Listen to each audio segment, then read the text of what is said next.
What's going on? It's LaRissa Johnson here with my beautiful wife, LaRissa. Hello. How y'all doing?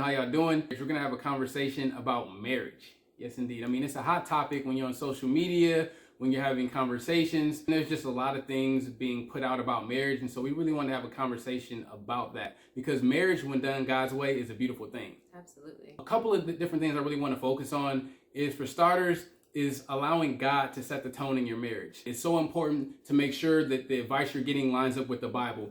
And so I'll put it to you like this, if you're a freshman in high school and you're talking to some sophomores in high school and they're telling you, about a certain class, and they like, look, I got a C in that class, so that means you're going to get a C in that class. If you're a student who pursues excellence, you're probably not going to accept that. You may be thinking like, okay, just because you went through that doesn't mean I have to go through that. And so there's like a lot of things being put out about marriage. Sometimes people are saying stuff and I'm just like, that's just not true for our marriage. I don't know. I can't speak for everybody else's marriage. So it's very important not to allow people to speak like in an authoritative type of way about your marriage. I want to add two things to that. The first, kind of just piggybacking off of what you said, the Bible should be final authority in your marriage, because a lot of times it's easy to talk to the friends, talk to the family, or even look online, scrolling on Google or these forums or Facebook groups or whatever, and say, oh, like this is what they said I'm supposed to do, or this is what the expectation is. So making the Bible the final authority in your marriage, but also not, the second thing that you said, not allowing the world or society to project their expectations onto your marriage, or even project their belief system onto you in your marriage, because I think that's a lot of the time what happens. And so then everyone walks around with this mentality of, oh, this is just the way that it is, which you don't have to accept that. Right, exactly. And that's the thing. And I think there's so many different sayings that can be put out there. And it's important even to be careful with that, because like one of the things that, when used the right way, definitely is true. But like a lot of times people will say, well, nobody's perfect. Absolutely. Nobody's perfect. We all have sinned and fallen short of the glory of God. We all need Jesus Christ. Let me make sure I'm crystal clear on that. With that being said, some people live their life a certain way and other people live their life a certain way, and it's different. For example, in basketball, you have free throws. You can have a person who can shoot 95% from the free throw line. You can have a person who can shoot 65% from the free throw line.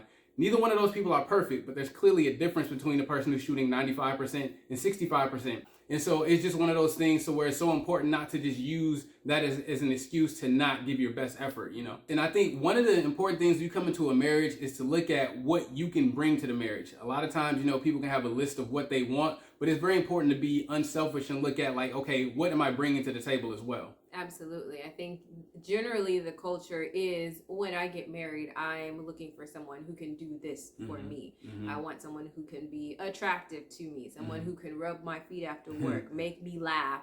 Those are the sorts of things that you typically hear, and you don't really hear a lot about what I can give, what I'm looking forward to giving. I'm looking forward to serving my husband. I'm looking forward to doing this for him. And that should be the focal point. Right. That's very, very important, because sometimes, people can talk about things like, about attractiveness, as far as like when they're like putting out information as far as like what to look for, attractiveness, their education, how successful they are financially, vocationally, things like that. But the thing is, if a person is selfish, none of that is going to matter. At the end of the day, if a person is selfish, it's like this. I'll give you two examples. It's like in sports, there's especially like in basketball, there's this thing called a ball hog. So you could put together a team of a lot of talented players, but if one player in particular just will not pass the ball, then that team probably is not going to excel. They're probably going to have some issues. And so it's very important, not to allow yourself to be a ball hog. And then it's like this. If you were going to go buy a boat, so you like going out on water and you're just going to go buy a boat, and somebody told you, like they showed you this boat, the salesman, and showed you all these great things about the boat. It has all the bells and whistles, everything you want on a boat. But he said, just one thing about this boat I do have to tell you is it has a hole in it. And so it's only going to stay up for so long and then it's going to start sinking. So you just want to keep that in mind. But everything else, the boat is beautiful besides that one thing. That's what I look at as far as like somebody being selfish. If somebody, they could be educated, they could make good money, they could have all their finances in order and all these other things. But if they're selfish, it's only a matter of time before that's going to show up and it's going to cause issues. The reciprocity has to be there. Right. Both parties have to be selfless and giving. And when that happens, then both people get their needs met. And that is important. It's not always going to be, oh, well, he's selfish, but he's cute. Like, no one says that. I think that boat analogy was really good. Like, you got to think about the important things too. Yeah.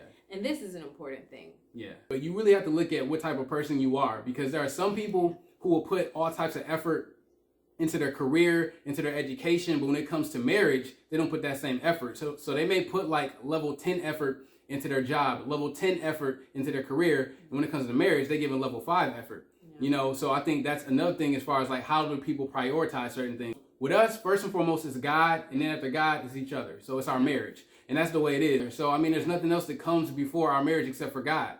You know, so it's very important, you know, to have that same effort. So a lot of it is what you put into it as well, you know. Absolutely. And I think that's important too, because I think that little hierarchy gets mixed up as well. It's God, then your spouse, then your kids, and everything else. Right. And when you do it that way, you can have so much more success. And I think the biggest thing is it's important to use the tools that God has given us. You know, I put it to you like this. If you have two different people who are going from New York to California, and one person goes by bike and the other person goes by plane, the person who goes by plane, you know, is going to get there a lot quicker than the person who's riding a bike. And so if the person riding the bike has only known other people who has rode a bike from New York to California, it may seem unbelievable that a person can get there that quick, but it's because they're not using the plane. And so likewise, there's certain things that, like, if people just use the tools that God gives us, you know, you could get the same results. And so I think it's very important, you know, to use the tools that God gives us, because there's so many different things that society puts out there. And sometimes it just seems like people just want to be that way. It's things like, I mean, I understand, like, there's a saying that misery loves company. Sometimes people, like, they just want to get around and sulk and pity party and things like that. And it's very interesting. I know even sometimes me and my wife have been out in public, people have said things, so they'll see us how we are, and they're like, oh, just wait till such and such happens, you know, wait till a year happens and things like that. And I'm the type of person, I will like audibly counter that. They're like, no, it's not going to happen. You know, we're going to continue to be close. But these are just some things we want to share with you. I think that it's very important, you know, to keep God first, you know, to love your spouse unconditionally. And while I'm talking about love, there's one more thing I want to hit on, because there's also a saying I've kind of seen floating around where people are saying that love is not enough.